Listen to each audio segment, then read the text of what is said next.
In our last video, we talked about something that a lot of people in their late 50s are quietly wondering about.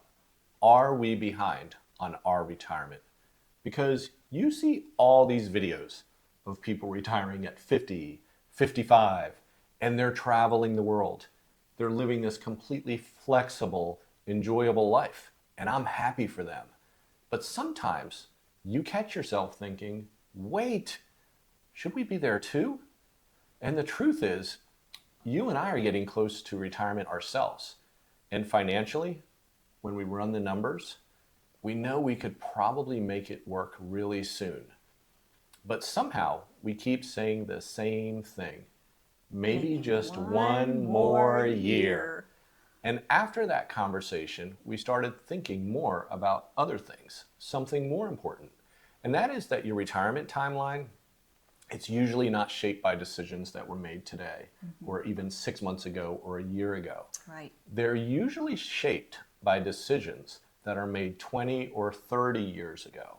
And those decisions could be how much you put into your retirement plan, your 457 plan, whether you opened a Roth IRA. Those decisions could be financial. But one of the biggest ones for our family, it was financial, but it was also familial. And that is that April stayed home with our kids. And if you don't know us, if this is the first time you've watched a video of ours, we have 5 kids on a police officer's salary. And that decision, it shaped almost everything about our financial timeline. But before we go any further, we want to say something very clearly. A stay-at-home spouse, a mom or a dad, is not working. It's work. It is work. It's just unpaid. Managing a household is work, for sure. Raising kids is work, for sure. Keeping everything running behind the scenes for a family to function is work. And when you have 5 kids like we did, it's a lot of work. It is. Schedules and meals and school, sports, doctor appointments. Oh my goodness, the birthday parties. Yeah. Shoo, homework, trying to keep everyone organized and moving in the same direction. It's labor. It just doesn't show up on a retirement statement. Absolutely. And when people started analyzing retirement later in life, that's where the conversation gets interesting. Because on paper, some people might say to us, well, you only had one income. And technically, that's true. But the numbers don't always tell the full story. So let's slow it down and talk about what decisions might have looked like financially for us. Like April said, we have 5 kids. Even conservatively, daycare might be about $1,000 per month per child. You know, and some places are much, much higher. Way higher. At times, we would have had at least 2, most likely 3 kids in daycare. But let's say it's 2. So that's $2,000 a month. That's $24,000 a year. And that's just daycare. Now you start adding everything else. After school programs, summer camps, gas commuting to 2 jobs, work clothes, meals out because both parents are exhausted, convenience spending because time is tight. It adds up quickly. It does. Yeah. And when you're in the middle of raising kids, you're not really thinking about spreadsheets. At least I'm not. No. You're thinking about how to make the household run. You're thinking about being present for your kids.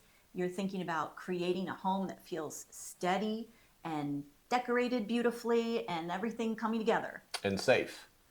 And so, over 5 years, childcare related costs could easily be well over $100,000.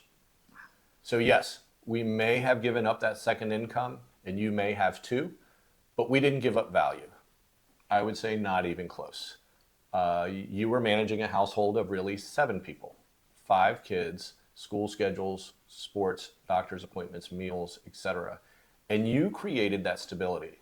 So that's not working. That's leadership. And actually, I'm curious about something. If you did raise kids in the house, did one parent stay home or did both parents work? And there's no right answer and none is better than the other. It's just a decision that we made. And looking back now, whatever your decision was, would you make the same decision again and why? I'd be really interested to hear that in the comments. Me too. Yeah, let us know. For us, staying at home was what made sense for our family in that season. And there's another part of our story that probably influenced that decision too. Michael worked in public safety, which means long shifts, overnights, holidays, weekends, sometimes getting called in unexpectedly for a court date. Having one parent anchored at home gave our family stability we couldn't have brought, you know, it any other way. Yeah. In public safety, we all know we're not just working a schedule, you're living the life. And that life is full of unpredictability. Some nights you're gone when the kids go to bed. There were many times I came home, whatever shift I was working, April had already put the kids to bed.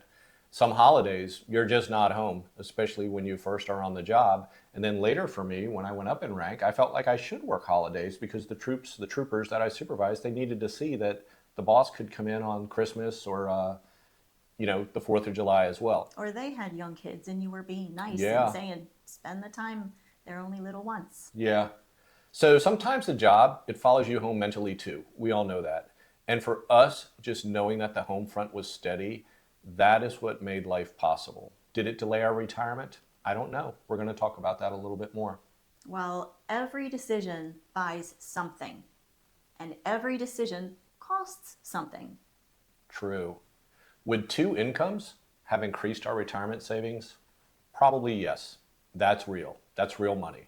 But retirement timing isn't the only measure of our successful life or a successful life.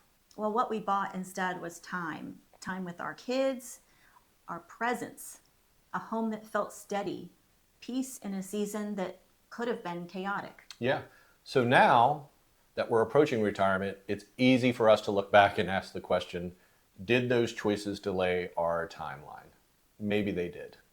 But they also built the life that we actually wanted and that we're enjoying today.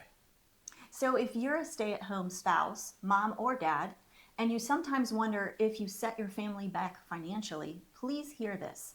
Your contribution may not show up on a spreadsheet, but it shows up in your family, in your kids, in the stability of your home, and those things matter. So I remember a couple months ago, you and I were having this conversation talking about maybe we're going to do a video, and you ran the numbers for all 5 of the kids. And you gave me an invoice and a bill, and you said you owe me this much money. It was close to $1 million. Yeah, I was going to say, Yeah. Viewers, I owe April $1 million. So I'm going to start a GoFundMe to try to raise $1 million.